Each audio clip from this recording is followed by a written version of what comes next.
তিনি বলেছেন যে নিশ্চয়ই আপনার রব আপনাকে শীঘ্রই অনেক বেশি কিছু দিবেন, আপনাকে প্রচুর দিবেন। ফাতারদ, তিনি আপনাকে কত বেশি দিবেন সেটা পরিমাণ আপনি কিভাবে বুঝবেন? ধরুন আপনি কাউকে উপহার দেবেন, তাকে বললেন আমি তোমাকে কিছু উপহার দিতে চাই, তুমি আমাকে কি দিবে, কতটুকু দিবে, এটার দাম কত, তাই না? তো কিভাবে আপনি এটা মূল্যায়ন করবেন?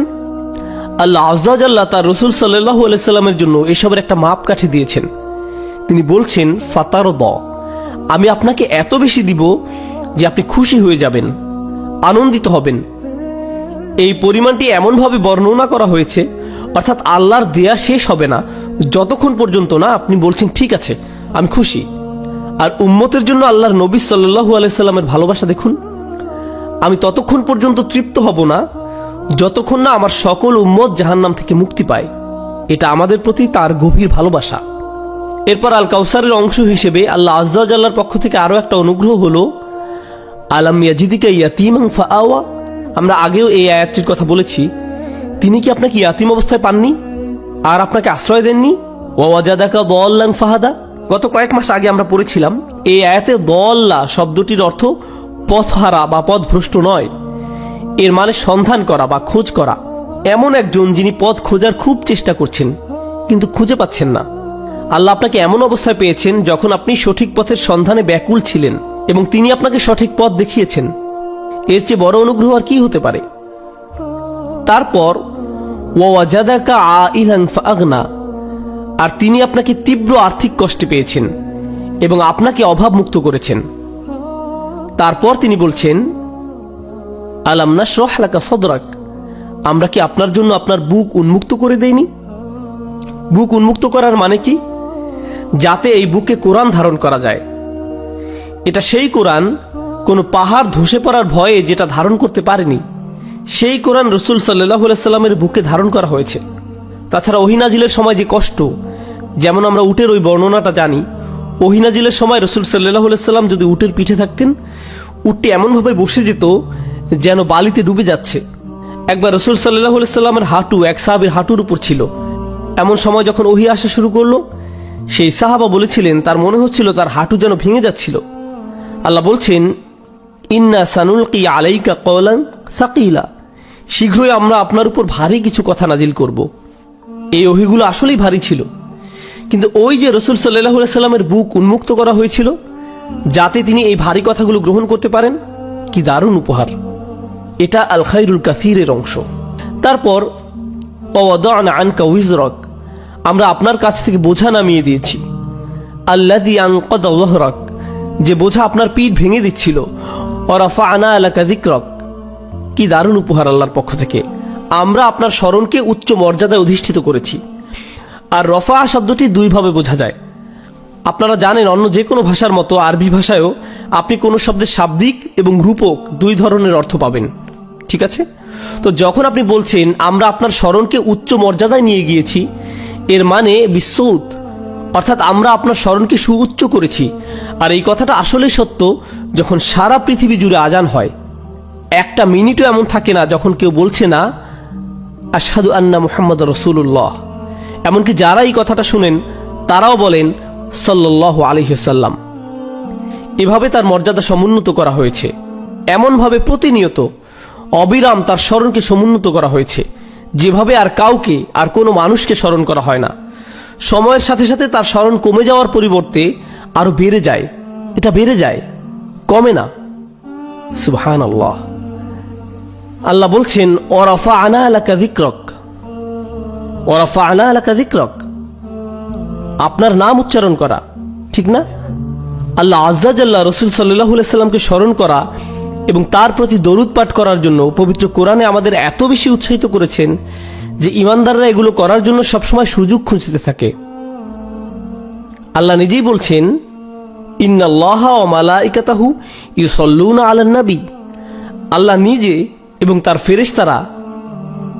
জানেন আরবিতে সাধারণত আপনি বিশেষ্য পদ আগে বলেন না, ক্রিয়াপদ আগে বলেন। তো ব্যাকরণগতভাবে বাক্যটি হওয়ার কথা ছিল ইউসাল্লিল্লাহু ওয়া মালাইকাতাহু আলান নবী, মানে জুমলায় ফেলিয়ার গঠন এমন হওয়ার কথা ছিল। কিন্তু আল্লাহ বলছেন ইন্নাল্লাহা ওয়া মালাইকাতাহু ইউসাল্লুনা আলান নবী, কোনো সন্দেহ নেই, এমনকি আল্লাহ নিজে এবং তার ফেরেশতাগণ আল্লাহর নবীর প্রতি সালাওয়াত পেশ করছেন সাল্লাল্লাহু আলাইহি ওয়াসাল্লাম। তারপর ইয়া আইয়ুহাল্লাযীনা আমানু, এখন খেয়াল করুন, সল্লু আলাইহি ওয়াসাল্লিমু তাসলিমা, তাই না? আল্লাহ এভাবে শুরু করেননি যে ইয়া আইয়ুহাল্লাযীনা আমানু, তিনি এভাবে শুরু করেননি। কোরআনে অসংখ্য আয়াত শুরু হয়েছে ইয়া আইয়ুহাল্লাযীনা আমানু দিয়ে, সরাসরি এভাবেই। কিন্তু মূল কথা যাবার আগে আল্লাহ কি বলেছেন তোমরা ভালোভাবে খেয়াল করো, আমি তোমাদেরকে তাই করতে বলছি যা আমি নিজে এবং আমার ফেরেশতারা করে থাকে। রাসূল সাল্লাল্লাহু আলাইহি সাল্লামের মর্যাদা আর সমুন্নত না হয় কিভাবে? ওয়া রাফা'না লাকা যিকরাক, এটা হচ্ছে আল্লাহ তার নবী সাল্লাল্লাহু আলাইহি সাল্লামকে যে কল্যাণ দিয়েছেন তারই অংশ। আন্নাহু আকসামা বিবালাদিন, দেখুন আল্লাহ শহরের কসম করেছেন। আর আল্লাহ কোনো কিছুর কসম করার একটা মানে হলো যে সেই জিনিসটাকে সম্মান করা, এবং তিনি যেসব জিনিসের শপথ করেছেন সেগুলোর মধ্যে একটি হলো এই শহরটি যেখানে রাসূল সাল্লাল্লাহু আলাইহি সাল্লাম জন্মেছেন।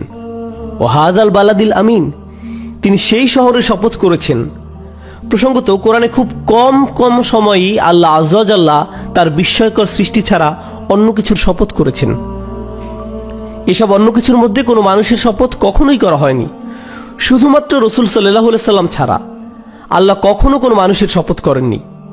লাউমরুক, আল্লাহ তার নবী সাল্লাল্লাহু আলাইহি সাল্লামের জন্য শপথ করে বলেছেন আমি তোমার জীবনের শপথ করছি।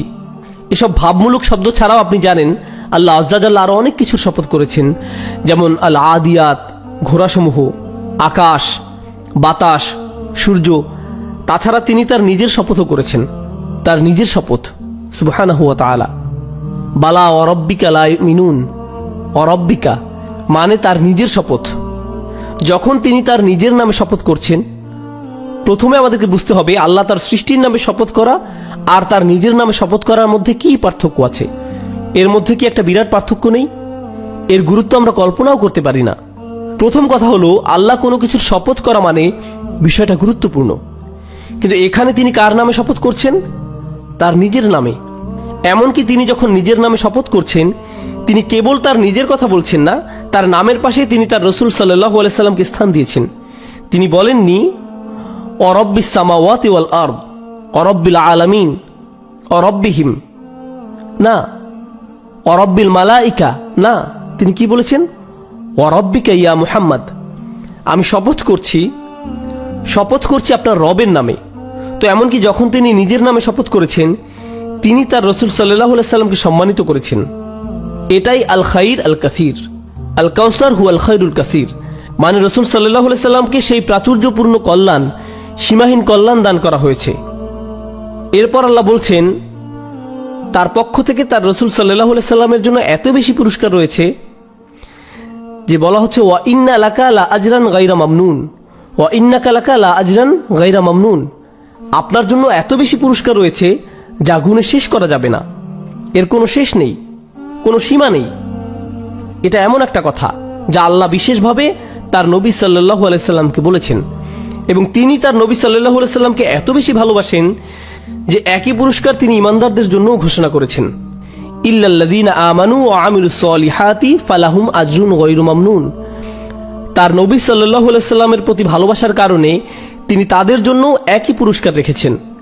এরপর আল্লাহ আযজা ওয়া জাল্লা এমনকি ওহী শুরু করেছেন তার নবী সাল্লাল্লাহু আলাইহি সাল্লামকে মর্যাদা দেওয়ার মাধ্যমে, এমনকি তখনও তাকে সম্মানিত করা হয়েছে।